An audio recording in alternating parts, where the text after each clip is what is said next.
LSU wrapped up the 2022 season with a massive 63-7 win over Purdue in the Citrus Bowl, got their 10th win of the season. So beyond just the 2022 season and beyond just this game, what did we see on the field against Purdue that gives us a little bit of a peek behind the curtain of what we can expect in 2023? I want to get into that, plus so much more on today's edition of Locked On LSU.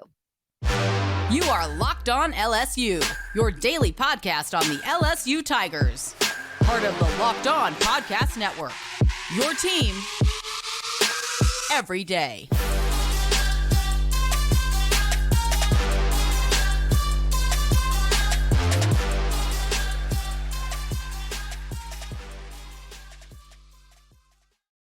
Well, thank you for making Locked On LSU your first listen every day. We are free and available wherever you get your podcast. Plus, you can watch and listen on YouTube as well. Locked On LSU. And of course, we are part of the Locked On Network, your team every day. My name is Caroline Fenton, and I am your host, as I am every day. I graduated from LSU. I've been covering LSU sports since 2016, and I'm now a sports talk radio host in Nashville, Tennessee. But let's get into it. LSU with a huge win on Monday in the Citrus Bowl over Purdue. I think overall, more than anything, it just looked like that team was having so much fun. And I mean, it's easy to have a lot of fun whenever you are absolutely obliterating your opponent. Of course, LSU got a 63-7 win over Purdue, but it just looked like they were having a blast, jumping on the Cheez-It bed and dousing Brian Kelly with a Gatorade bucket full of Cheez-Its at the end of the game. You saw Jayden Daniels and Garrett Nussmeier cheering on Walker Howard from the sidelines. To me, the vibe that I got watching that game was just that they were having the best time. I had a big smile on my face watching this game because I was thinking, oh my gosh, this is probably like one of the most fun games they've ever played in. But like I said, it's easy to have fun whenever you're putting up so many points. LSU 63-7 against Purdue in the Citrus Bowl. Actually, the largest bowl game margin of victory. And it was the second most points ever scored in a bowl game. Interestingly enough, the most points ever scored in a bowl was LSU, 63-28 against Oklahoma in the college football playoff in 2019. But kind of look at it, and it's a total 180 from where this LSU team was in the 2021 bowl game. LSU going into that game with 39 scholarship players. LSU going into a game that was completely mismatched in terms of opt-outs and depth and just number of the players on the roster. Of course, LSU lost that game 42-20 to Kansas State. It wasn't as massive of a blowout as LSU experienced at their own hands this year, but I think it does show how much growth this program has made in just 1 year. Going from 39 scholarship players in a bowl game, rather, going into the season with a new head coach and so many question marks as to what the year held and what the next season held. And now LSU is completely flip-flopped. They have nothing but answers and nothing but depth in important positions, specifically quarterback. We kind of know what to expect from Brian Kelly and what this era is going to look like. Only 1 year in the Brian Kelly era, but at least we have so much more confidence and so many more answers with this LSU program. Purdue, it's like Purdue was LSU of 2021. Their quarterback was gone. Coach was gone. So many opt-outs at really key positions, key players opting out of the bowl game here. So, I mean, maybe it's not that different from last year because you still had a wide receiver making snaps at quarterback and throwing touchdown passes. And we will get into all of that. But I think it shows the growth of this program and how rapidly this program has kind of set itself straight. Because one of the biggest things this past year, going into the Brian Kelly era and after the bowl game last year, so many players that had opted out, how much depth LSU really needed. The question that really kept me up at night was, how long is it going to take to get back to the LSU that we know? How long is it going to take before LSU becomes a legitimate contender again? Now, LSU wasn't a legitimate contender this year. Playing in the Citrus Bowl is no joke, but LSU was not in It wasn't, we weren't biting our fingernails at the end of the season to see if LSU was going to get a college football playoff bid. But LSU absolutely was in the conversation this season. Before losing to Texas A&M, there was a legitimate clear path for LSU to get to the college football playoffs. I don't want to say they weren't contenders, but it only took a year for LSU to be back in the conversation, for LSU to be relevant again, for LSU to be competing for an SEC title. So all of those fears and all of those doubts that I had last year of, are we in for a really long few years of LSU getting back to the LSU football that we know? And the answer was no, at least not for now. I don't want to go into this season and say, okay, every single problem that LSU could have is fixed. And there's not going to be some Brian Kelly years that aren't as good as some others. But what I do feel confident comparing this bowl game to last year's bowl game is it only took LSU a year to get to this point. But I think the biggest story of the game is the quarterbacks. And I want to get into that coming up next. But another story of this game is the Citrus Bowl MVP, Malik Nabers. Have yourself a freaking day. MVP of the game, had 9 receptions for 163 yards and a touchdown. He was the leading receiver on the day. But also, let's not forget that Malik Nabers was taking a few snaps at quarterback. He was 2 for 2 for 50 yards and a passing touchdown. Had a couple of trick plays thrown in there, and I'll break down, all of the offensive plays and kind of what that meant for the game as a whole and how we can evaluate this offense. But Malik Nabers had himself a freaking day. This LSU offense had itself a freaking day. They punted on the first possession, and I think that's kind of been a theme. That was the word I'm looking for. A theme for this team all season long is kind of a slow start offensively. You're not always going to come out the gates hot. So LSU punted on the first possession. Touchdown, touchdown, touchdown, touchdown, touchdown. Half. Touchdown, interception, which we'll break down next. Touchdown, punt, touchdown. Didn't get it on 4th and 6. Pick 6, went up 63-7, and that was all she wrote. 594 total yards in the day. 369 of those came from passing. This LSU offense had a day. Malik Nabers had a day. And it was also really fun to see how creatively LSU was offensively and how the quarterbacks were used in the Citrus Bowl. So that's what I want to get into coming up next. Jayden Daniels, Garrett Nussmeier, Walker Howard also. What did we see from the quarterbacks today? And what can we take away from how those quarterbacks were used? I want to get into that coming up next. But before we do that, I want to tell you about LinkedIn Jobs. So if you are a small business owner or a hiring manager, you know that success this year in the new year in 2023, it all depends on your people, on your team members that you bring in to your small business. So that's why you have to check out LinkedIn Jobs. With LinkedIn Jobs, you can hire qualified candidates more efficiently by matching open roles with people who have the skills, the values, and experiences to help you achieve your goals. So LinkedIn Jobs can help you quickly attract qualified candidates to your open jobs with targeting tools. So they go beyond the resume data by using insights from your job post, company, and their 875 million member profiles to put your post in front of the most qualified candidates. So I work for a radio station, and we kind of blew up our lineup for the new year. We switched some times around, switched some shows around, and we needed to find good people to help us transition into this new lineup and into this new year. So we went to LinkedIn Jobs, and the key was to do it quickly because we made some of these decisions kind of quickly. So LinkedIn Jobs helped us find the right person that could help us transition smoothly into the new year. They did it quickly, and of course, it's for free.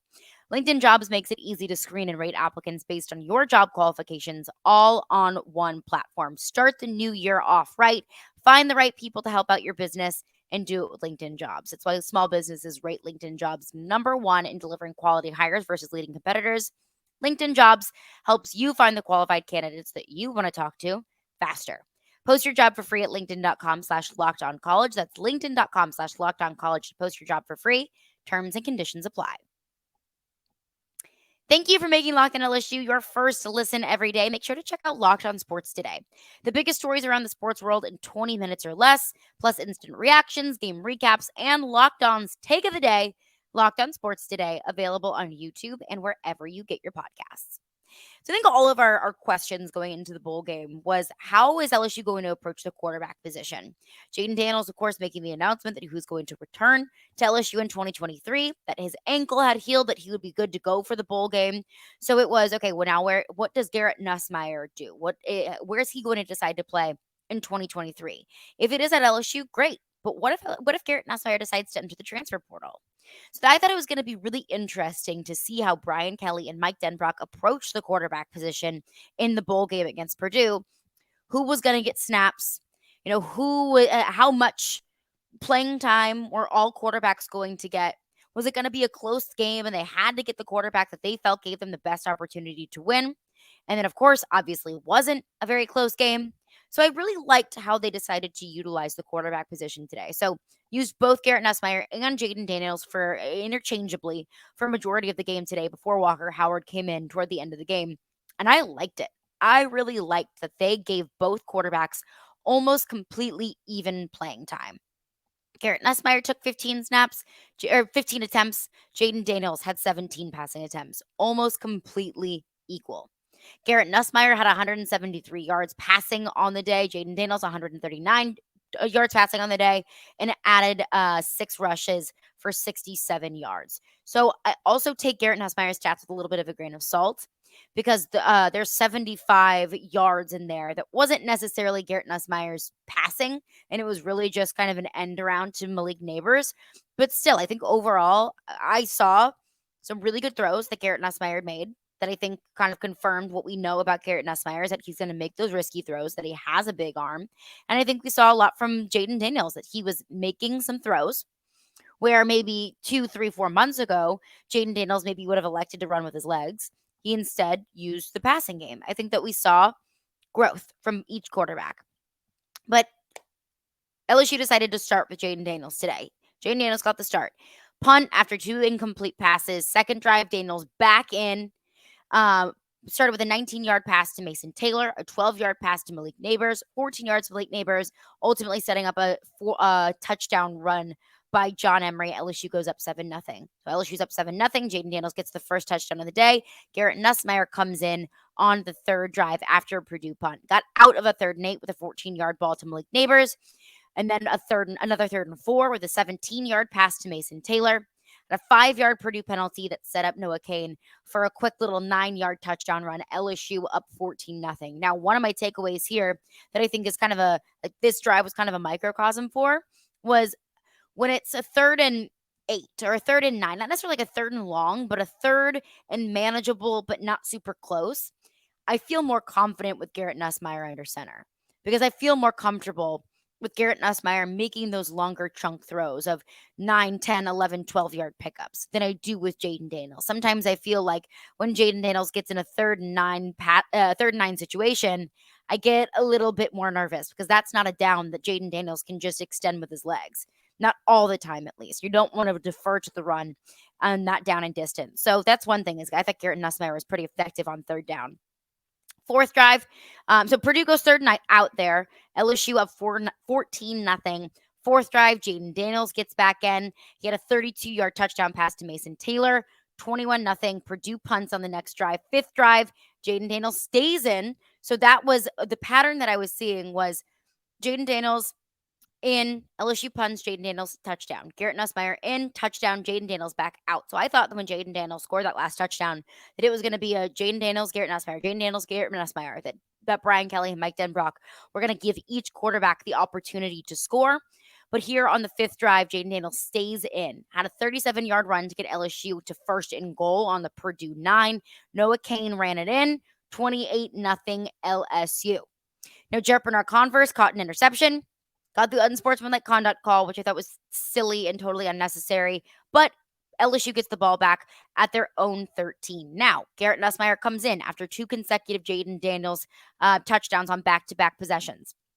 Garrett Nussmeier in, quick 5-yard pass to Mason Taylor, a little bit of a longer pass, 12 yards to Kyron Lacey, 15 to Malik Nabers, and then a little trick play. Garrett Nussmeier takes the snap, end around to Malik Nabers. Malik Nabers throws a 45-yard bomb to Kyron Lacey. Kyron Lacey gets to get to the Purdue 10. Garrett Nussmeier 10-yard touchdown pass to Brian Thomas. LSU goes up 38-0 going into the half. So this first half did not come without just a lot of emotion. And when I saw that little trick play and Malik Nabers' arm, I was like, oh my gosh, this is so fun to watch. I love this. So second half, they did it again. With Malik Nabers. And that's what I loved is I always get so frustrated sometimes with play calling. I'm like, if something's working, don't abandon it. But that's usually with like a run, or it's usually with a certain pass play. It's not necessarily with trick plays, but that's exactly the play that was called going into the half. Malik Nabers, the 5-yard pass to Jayden Daniels, a nice little Philly special look there. Malik Nabers with a touchdown pass to Jayden Daniels. So that made 3 LSU players to throw a touchdown pass on the day, which was, again, just so fun to watch. I was like, they are just playing football right now. Like they're in their backyards at this point. And they absolutely could, because LSU went up 45-0 at that point. Next drive, LSU recovers an interception. Garrett Nussmeier comes in, and then he got intercepted in the end zone. So I feel a couple different ways about this. I critique Garrett Nussmeier a lot for being irresponsible with the football. And I think that's a fair criticism. I think anyone would have that same criticism about Garrett Nussmeier. Now, this here, I didn't think it was an egregious interception. Of course, where LSU was in the game. Yes, you go up another score. That's great. No, you don't want to turn the football over. No, you don't want to give your opponent an opportunity to score. However, I didn't think it was egregious. It was a little fade in the end zone. Just needed a little bit more height to it. Just needed a little bit more juice, because it went up and it was just right in the vicinity of the defender to come down with it. So that, I think, is a very teachable moment of, hey, on balls like that, I think that's on the receiver to go up at the right time, and it's also on Garrett Nussmeier just to give a little bit more elevation to that ball. So that's I understand it. I'm not going to nitpick that interception. I'm not going to say that Garrett Nussmeier is a bad quarterback because of it, but I do think that it's just another game that Garrett Nussmeier adds to his streak of throwing interceptions and turning the ball over. And it just continues this reputation that I critique Garrett Nussmeier for a lot, and that is, you got to take care of the football, dude. You cannot continue to throw those interceptions, because you're not always going to be in instances where you're up 45-0, and you can't always afford those interceptions. That's one thing. But I mean, I would say one of the few smudges on LSU's resume on Monday night. But another thing that I really liked was Garrett Nussmeier got back in the game. I thought that was a really good testament from this coaching staff of, hey, it's okay. We still believe in you. Go back out there, shake it off, have a short-term memory, go out there and continue to make plays. I would have gotten a pretty bad taste in my mouth if this coaching staff would have put Jayden Daniels back in. I know they were going kind of back and forth, but I think they should have given Garrett Nussmeier an opportunity to redeem themselves, and they did. So back on the next possession, a nice little end around of Malik Nabers, and Malik Nabers to the house, runs it in 75 yards. Now LSU's up 49-7. Walker Howard comes in the rest of the game. Like I mentioned earlier, it was so cute and sweet to see Jayden Daniels and Garrett Nussmeier, like cheering Walker Howard on from the sidelines. And I liked what I saw from Walker Howard. But there you go. That was the quarterback situation that we saw in the Citrus Bowl. So what can we take away from that moving forward? Brian Kelly was asked about that post game, and I want to get into that coming up next after these words. Well, again, LSU gets the Citrus Bowl win 63-7 over Purdue. LSU, 10 wins on the season. Now, we saw both a lot of Garrett Nussmeier and a lot of Jayden Daniels on Monday night against Purdue. What exactly does that mean? What was this LSU coaching staff's plan going into this game? Did they want to see Garrett Nussmeier? Did they want to keep Jayden Daniels? And what did they want to do? What was the plan? Brian Kelly was asked about that post game. This is what he had to say. With Garrett, was the plan always for him to get some reps into this game? And how would you sort of evaluate his performance from today? I thought he did well. I mean, and we made it clear he was going to go in the third series, and I didn't know what was going to happen after that, but just made it clear to him, go in, do your job. You got a job to do, get it done, and then we'll roll after that and see how it goes. And obviously he played a lot more. Way the game was kind of trending, he got even more playing time. But there's no quarterback controversy. Jayden is our number one quarterback. Garrett will get an opportunity to compete, though. And look, the most important thing is when you have two really good quarterbacks, you have to have an open mind. You can't be closed-minded when you're looking at two, elite quarterbacks.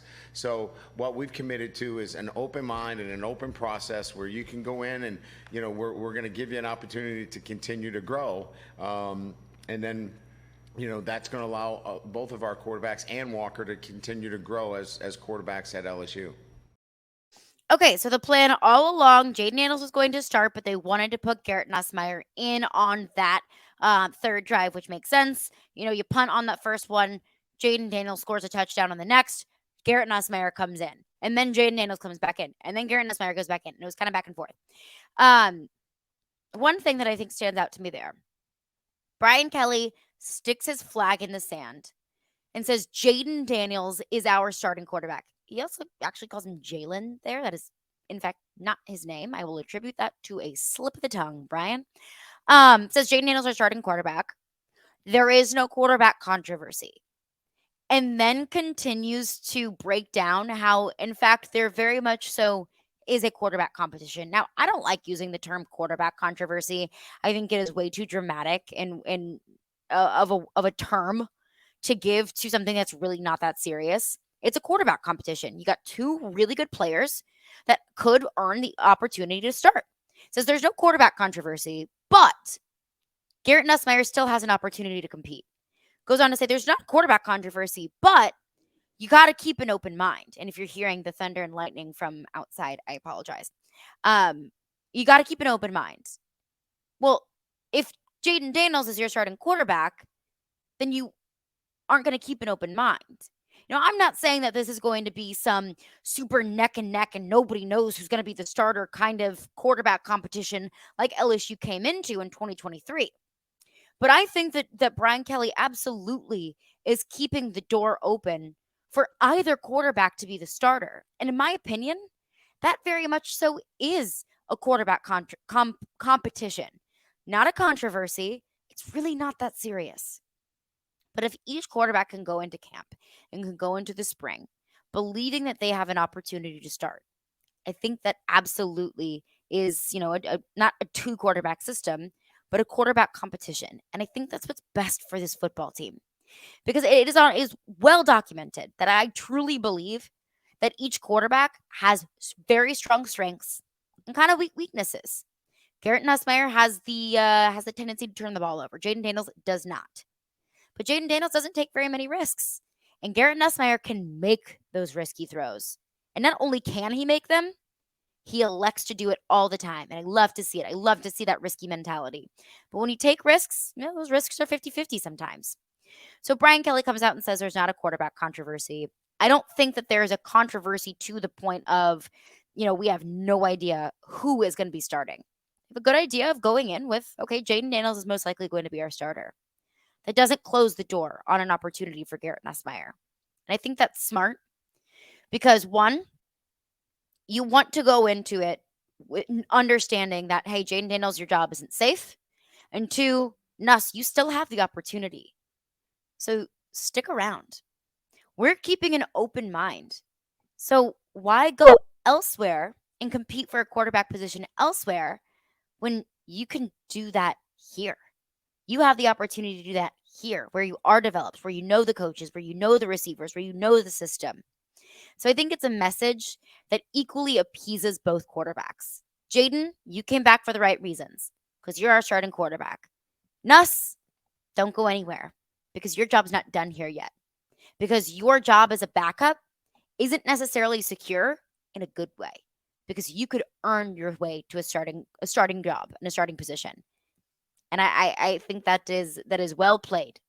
But also, I'm not buying that there's no competition at the quarterback position. Absolutely. There's competition at the quarterback position. And good.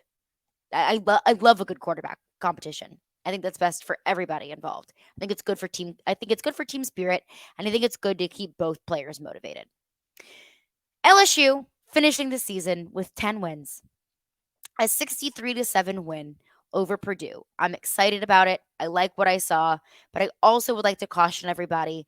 Remember, Purdue didn't have their starting quarterback. Purdue was without their leading receiver and their second leading receiver, their top wide receiver and their top tight end. They didn't have their head coach out there. They had their offensive coordinator serving as interim head coach. So while I think you should be excited, because I am, while I hope you enjoyed what you watched, because I know I did, just remember that, this isn't a team that's going to be able to put up 63 points every single week in and week out next year. This is going to be a really good team, and I'm encouraged for next season. And they're only going to add more talent in this 2023 class, both recruiting and the transfer portal. But just remember, let's pump the brakes a little bit. Just remember, Kansas State was probably riding high after beating LSU in the Texas Bowl last year, and we knew how depleted that team was. Maybe Purdue isn't as depleted or defeated as this LSU team was last year. Their coach getting fired, so many players leaving in the transfer portal and opting out, going to the NFL draft. But let's remember, this was a team that was not at full strength. I'm excited, though. I am incredibly excited. Coming up on tomorrow's episode, I want to break down the other side of the football because I think the LSU defense showed out. How did some of these young guys, the Savion Jones of the world, how were they able to fill in the three spots on the defensive line that were left by Joquelin Roy, Ali Gay, B.J. Ojulari, three players that opted out for the NFL draft? We'll get into all of that, all defense, all day on Wednesday's episode. But thank you for making Locked On LSU your first listen today. Now make Locked On Sports Today your second listen. Peter Bukowski brings you the biggest stories from around the sports world in 20 minutes. Get the analysis and opinions before anyone else with our local and national experts and insiders. Locked On Sports Today podcast, available on YouTube and wherever you get your podcasts.